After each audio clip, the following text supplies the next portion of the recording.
Assalamualaikum warahmatullahi wabarakatuh.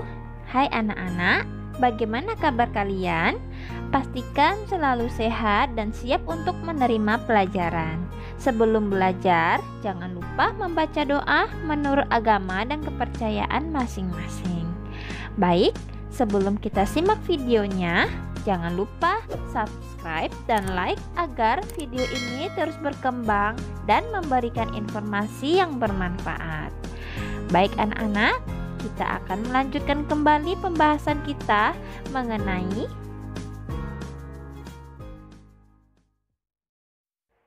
tema 6, menuju masyarakat sejahtera. Subtema 1, masyarakat peduli lingkungan, pembelajaran 3. Tujuan pembelajarannya yaitu siswa dapat mengidentifikasi perilaku positif masyarakat yang merupakan wujud makna proklamasi kemerdekaan dalam kehidupan sehari-hari.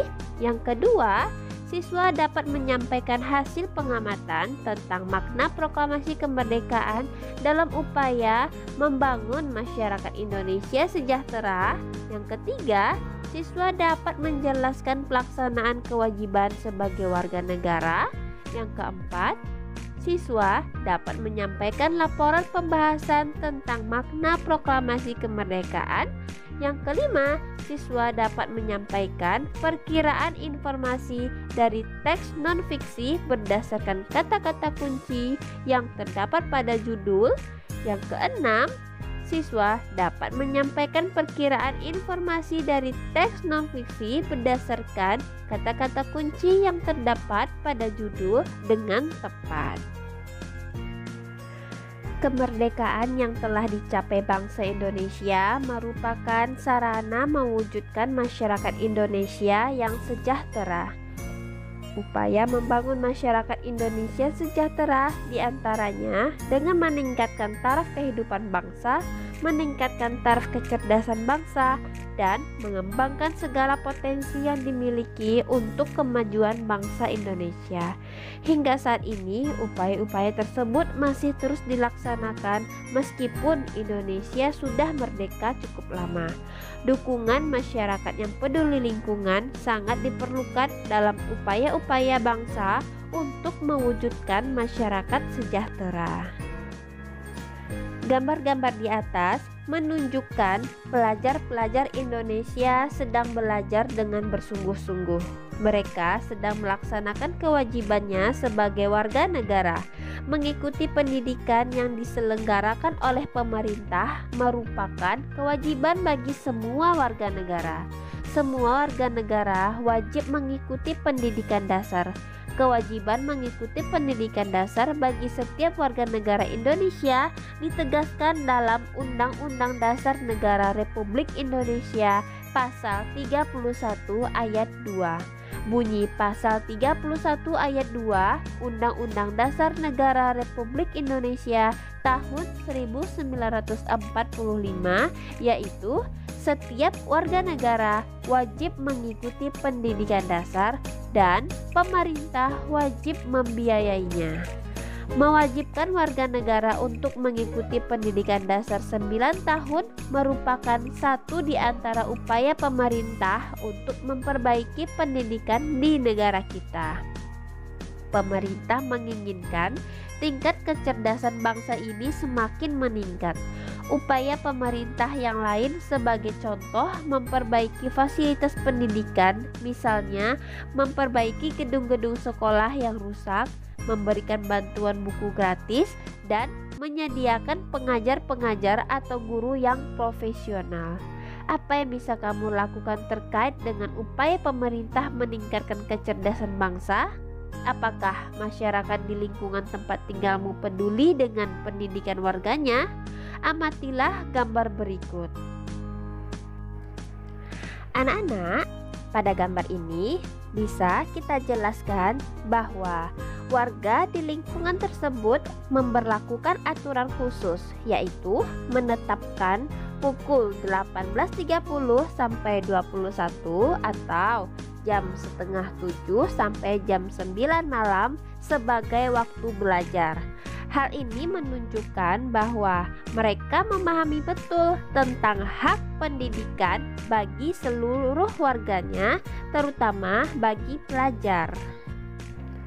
Program pemerintah untuk meningkatkan tingkat kecerdasan bangsa sangat membutuhkan peran serta atau dukungan dari warga masyarakat. Tanpa adanya dukungan dari warga masyarakat, pemerintah akan sulit mewujudkan programnya. Menggalakkan jam belajar masyarakat merupakan bentuk dukungan warga masyarakat dalam meningkatkan kecerdasan bangsa. Kewajibanmu dalam kehidupan sehari-hari tidak hanya mengikuti pendidikan dasar, masih banyak kewajibanmu lainnya seperti mematuhi nasihat orang tua dan guru, mematuhi peraturan di rumah dan di sekolah, serta melaksanakan tugas piket kelas sesuai pembagian. Masih banyak contoh kewajiban lainnya. Sekarang, ayo kita diskusikan bersama pertanyaan-pertanyaan di bawah ini. Nomor 1, apakah yang dimaksud dengan kewajiban? Jawabannya adalah kewajiban adalah sesuatu yang harus dilakukan dengan penuh tanggung jawab. Pertanyaan nomor 2, apa kewajibanmu sebagai seorang siswa baik di lingkungan sekolah maupun di lingkungan rumahmu? Jawabannya, kewajiban kita adalah belajar, menghormati orang tua dan guru, mengerjakan tugas sekolah, menjaga kebersihan, membantu orang tua, dan menaati peraturan di sekolah. Ini adalah kewajiban kita di sekolah maupun di lingkungan rumah. Pertanyaan nomor 3, bagaimanakah sikapmu terhadap kewajiban yang kamu miliki? Jawabannya, menerimanya dengan rasa tanggung jawab. Jadi kewajiban maupun hak yang harus kita laksanakan atau kita terima harus kita lakukan dengan penuh rasa tanggung jawab. Pertanyaan nomor 4, mengapa kamu harus bersikap seperti jawabanmu pada soal nomor 3, yaitu menerima dengan rasa tanggung jawab? Nah, jawabannya karena di balik kewajiban yang saya lakukan, saya juga mendapatkan hak baik di rumah dan di sekolah. Sehingga dengan melaksanakan kewajiban, hak dan kewajiban menjadi seimbang. Jadi, kita harus melaksanakan hak dan kewajiban kita itu harus dilakukan secara seimbang supaya hak yang kita peroleh itu menjadi berkah atau sesuai dengan kewajiban yang telah kita lakukan sebelumnya. Kamu telah mengetahui contoh-contoh kewajiban seorang siswa. Setiap siswa mempunyai kewajiban yang harus dilakukan. Begitu juga warga masyarakat. Dengan melaksanakan kewajiban berarti kamu telah berperilaku positif. Berperilaku positif di masyarakat merupakan perwujudan dari sikap dalam memaknai proklamasi kemerdekaan Indonesia. Perilaku positif berarti perilaku yang sesuai dengan norma-norma dan aturan dalam masyarakat. Perilaku positif bukan berarti perilaku yang penurut, namun lebih daripada itu, yaitu kreatif, kritis, mandiri, dan berani membela kebenaran serta menjunjung tinggi prinsip-prinsip, asas-asas, dan tujuan yang disepakati bersama. Oleh karenanya, perilaku positif terhadap makna proklamasi kemerdekaan adalah perilaku kreatif, kritis, mandiri, berani membela kebenaran, dan menjunjung tinggi prinsip-prinsip, asas-asas, serta tujuan hidup bernegara sebagaimana telah dikumandangkannya proklamasi kemerdekaan dan asas kerohanian Pancasila serta nilai-nilai yang terkandung dalam Undang-Undang Dasar 1945. Bangsa Indonesia harus menyadari betapa mulia dan terpujinya perjuangan para pahlawan. Para pahlawan dengan gigih memperjuangkan kemerdekaan untuk lepas dari belenggu penjajah. Pengorbanan diri sebagai pahlawan bangsa dalam mencapai suatu kemerdekaan merupakan wujud tekad yang kuat dalam menentang penjajahan di muka bumi ini. Kemerdekaan Indonesia merupakan anugerah Tuhan Yang Maha Esa yang harus disyukuri. Oleh karena itu, kemerdekaan yang telah diperjuangkan para pahlawan tidak boleh disia-siakan. Kemerdekaan harus dipertahankan serta diwujudkan dalam tindakan nyata guna mencapai tujuan nasional.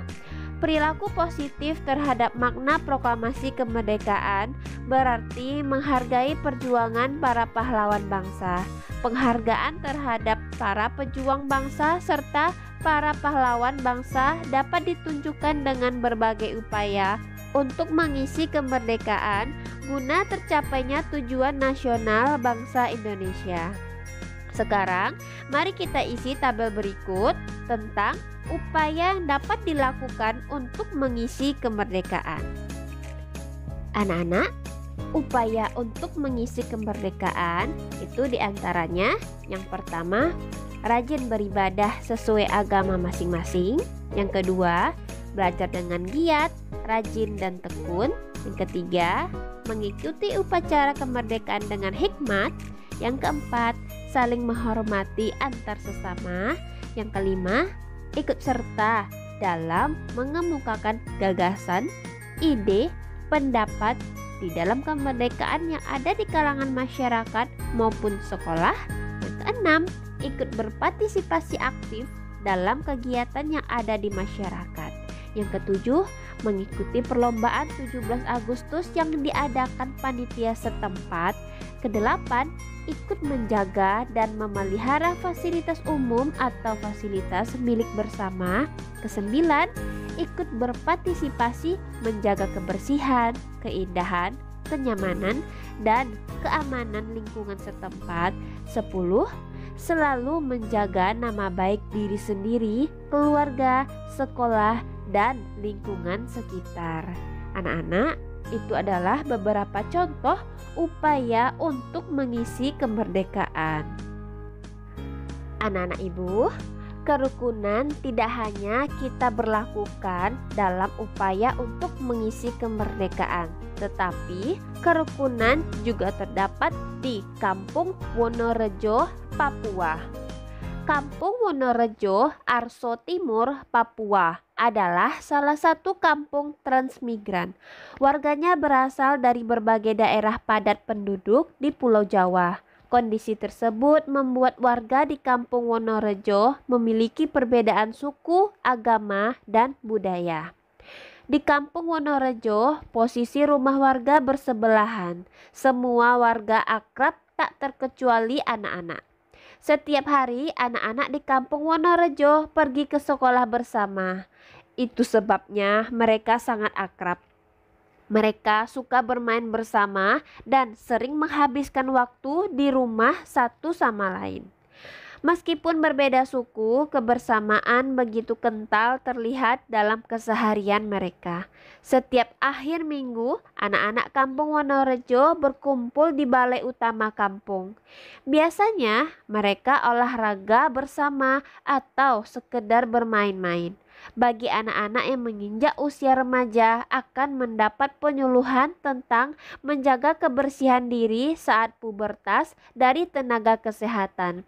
Kadang-kadang mereka juga membantu orang tua yang sedang bekerja bakti membersihkan lingkungan. Semua warga di Kampung Wonorejo hidup rukun. Mereka menyadari bahwa para pahlawan telah meraih kemerdekaan dengan semangat perjuangan tinggi. Dalam meraih kemerdekaan, para pejuang tidak memandang perbedaan daerah, agama, dan suku bangsa. Mereka bersatu padu untuk merebut kemerdekaan Indonesia dari tangan penjajah. Oleh sebab itu, semua warga kampung Wonorejo ingin menjaga persatuan di daerah mereka sebagai wujud menjaga kesatuan NKRI. Mereka hidup rukun dalam perbedaan. Potret Kampung Wonorejo, Arso Timur menunjukkan kepada kita tentang kerukunan dalam keragaman. Semua warga kampung hidup rukun walaupun berbeda asal-usul suku bangsa, agama, dan budaya. Keragaman suku bangsa menjadi modal sosial dalam pembangunan.